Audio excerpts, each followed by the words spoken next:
எனக்கென வந்த தேவதையே சரிபாதி நீ அல்லவா நடக்கையில் உந்தன் கூட வரும்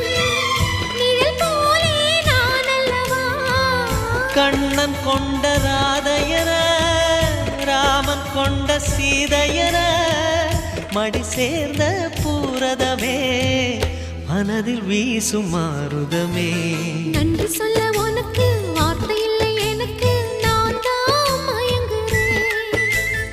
என்னுடைய மனச தந்துவிட்ட பிறகும் ஏம்மா